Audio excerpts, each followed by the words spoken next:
Salut tout le monde, j'espère que vous allez bien. On se retrouve aujourd'hui dans une toute nouvelle vidéo et aujourd'hui on va parler sac photo.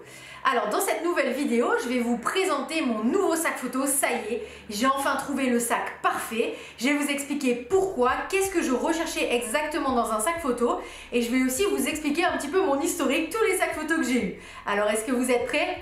Let's go, c'est parti. Alors quand j'ai commencé la photo en 2013, j'ai acheté ce sac photo.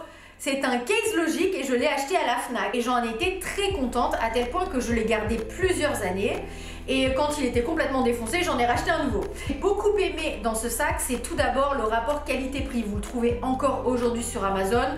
Je crois qu'il est à peu près dans les 80 €. Il est super pratique, on peut y loger vraiment beaucoup de matos. Pour vous donner un exemple, moi c'est le sac que je prenais en mariage et j'y mettais donc mes deux boîtiers. Donc moi j'ai deux Canon 5D Mark IV plus mes objectifs. Ce qui est super aussi, c'est qu'on peut, on a une pochette ici pour l'ordinateur où on peut y caser un ordinateur 15 pouces. Moi personnellement j'ai un MacBook 15 pouces donc du coup c'est nickel. Donc je vais vous l'ouvrir pour vous montrer un petit peu à quoi ça ressemble. Hop, voilà. Donc vous avez tout ça comme espace. Vous avez des petites pochettes de rangement. On a encore des pochettes ici sur le devant. Hop, on peut vraiment ranger pas mal d'effets personnels. Et c'est surtout ça qui m'avait plu en fait dans ce sac. Parce qu'en fait moi j'ai vraiment besoin d'un sac photo où je peux ranger un maximum de matériel, mais aussi où je peux mettre plein d'effets personnels. Parce que des fois ça va être ma gourde. Donc là c'est super, j'avais justement un petit filet. Je pouvais ranger plusieurs de mes pochettes parce que voilà, j'ai des pochettes avec plein de choses. Si par exemple je prenais des confettis ou des fumigènes, etc., je pouvais vraiment tout loger dans ce sac et c'est ça que j'ai beaucoup aimé. Vous allez me demander pourquoi est-ce que tu as changé de sac, Lucie, alors que tu étais super contente de ce sac? Tout simplement parce qu'il avait des petites limites, notamment au niveau de la qualité. En fait, le premier, je l'ai changé parce qu'il s'est déchiré à l'usure. Et celui-ci, il n'a pas longtemps et en fait, j'ai pété une fermeture éclair. Pourtant, je suis quelqu'un de super soigneux, j'y suis pas allée comme une bourrine et le truc m'est resté dans les mains. Après aussi au niveau qualité, on sent vraiment qu'il n'est pas hyper non plus rembourré. Là, j'avais envie de changer. Il y a aussi surtout un truc qui vraiment j'en pouvais plus, c'est l'ouverture. En fait voilà, pour l'ouvrir, le sac il s'ouvre uniquement comme ça. Donc en fait j'avais mon sac souvent posé. Il y avait encore un truc dedans, un chewing-gum. Voilà, quand je devais l'ouvrir, ça me prenait un maximum de place et je trouvais ça plus pratique à l'usage. Le deuxième sac photo que j'ai acheté, c'est un sac photo Paul Marius, comme ceci. Voilà, c'est un sac photo bandoulière. Vous voyez, hop, il est en cuir, donc il est vraiment super beau. En fait, j'avais travaillé avec un vidéaste de mariage qui avait un Paul Marius un peu plus gros. Et j'avais vachement aimé le design, donc je me suis dit, ah bah tiens, je vais m'en acheter un. Il n'est pas très grand, ce sac, on va se le dire clairement, je vais vous montrer.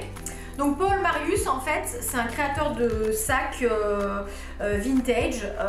Ce sont des sacs qui sont en cuir de super qualité. Pas une marque spécialisée dans les sacs photo, mais ils ont une gamme photo. Voilà.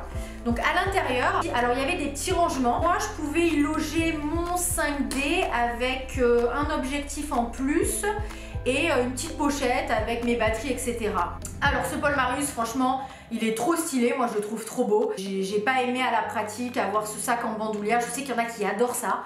Mais personnellement, voilà, moi je suis plutôt sac à dos. Le troisième sac que j'ai acheté, enfin plutôt, c'est pas un sac, c'est une valise. Et c'est une valise de la marque Low Pro. C'est une valise taille cabine. Qui est super pratique, notamment quand je pars en déplacement, que j'ai besoin de prendre l'avion. Donc je m'en sers pas mal. Par contre, j'ai essayé de la prendre sur des shootings et j'ai vite trouvé que c'était pas du tout pratique. Le fait de devoir tirer la valise, en fait, si vous allez faire des photos, je sais pas moi, au bord de mer ou à un endroit où il y a des escaliers, vous allez vite être embêté. À l'usage sur les petits shootings, je m'en sers pas du tout. Par contre, quand je dois partir, que j'ai pas mal de matos à prendre, quand je dois voyager, ça va être vraiment mon bagage cabine où je vais pouvoir loger un maximum de matériel. Ensuite, j'ai également acheté un sac de la marque encore Low Pro, voilà, que voici.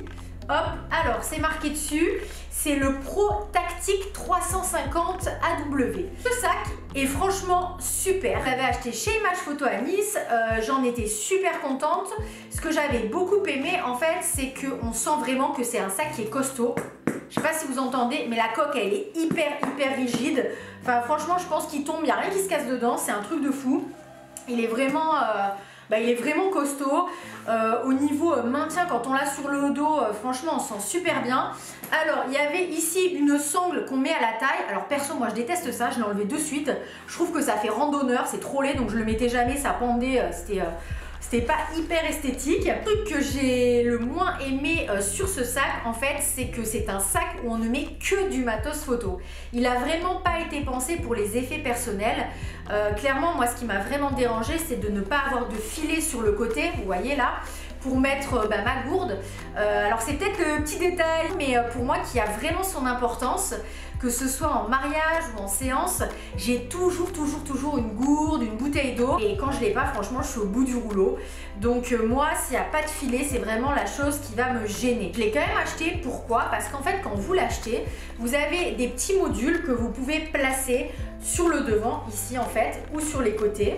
Et donc en fait il y avait une pochette pour la gourde, et il y avait même une pochette où je pouvais mettre mes clés de voiture par exemple. Mais en fait je trouvais que esthétiquement c'était pas beau, ça venait là devant, enfin quand le sac on le mettait comme ça pour l'ouvrir par l'arrière, en fait ça écrasait la bouteille, les clés. Enfin franchement j'ai trouvé ça pas du tout pratique. Après, si honnêtement vous n'avez pas besoin de gourde, vous n'avez pas besoin de prendre vos clés, vos affaires, vos pochettes de filles, vous voulez juste loger du matos en toute sécurité, franchement je vous le conseille, il est vraiment top. Voilà, on arrive au moment fatidique, ce moment où je vais vous présenter le sac photo parfait, en tout cas pour moi, pour mon usage. Je vais vous expliquer pourquoi.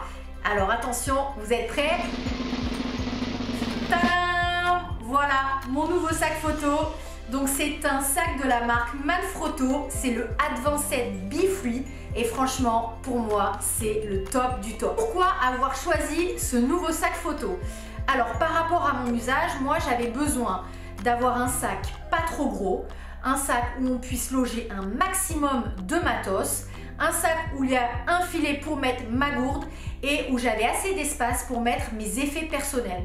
Voilà, c'était un petit peu mon cahier des charges pour trouver le sac parfait, et j'ai vraiment retrouvé l'intégralité de mes exigences dans ce sac, et c'est pourquoi pour moi, pour mon utilisation, je le trouve vraiment super. Les avantages de ce sac, tout d'abord, la taille, il n'est pas trop gros. Alors, il est un petit peu plus gros que mon case Logic que j'aime beaucoup, mais il n'est pas non plus énorme. Je crois qu'il fait 44 cm de hauteur, donc en fait, c'est voilà, c'est dans la gamme des sacs pas trop gros. Donc le sac s'ouvre sur le dos, hop, donc vous avez ici la pochette.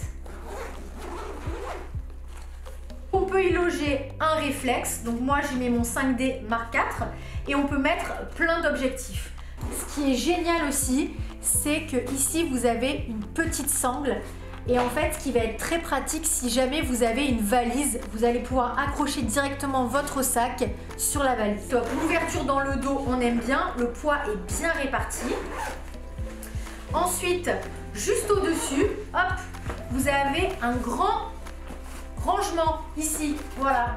Donc là vous pouvez soit y loger un deuxième boîtier avec son objectif, ou soit comme moi, mettre des pochettes. Par rapport à mon utilisation, j'avais vraiment besoin d'avoir de la place pour mes effets personnels, et c'est ce qui m'a énormément plu dans ce sac. Je peux y loger ma petite pochette. Alors ça c'est une pochette de matériel où je mets un petit chiffon pour nettoyer mes filtres. Vous avez de quoi nettoyer mon appareil, mes déclencheurs. J'ai des batteries de secours, etc. J'ai également une deuxième pochette avec des médicaments, des lentilles de secours, des petites pièces de monnaie au cas où, ça sert toujours.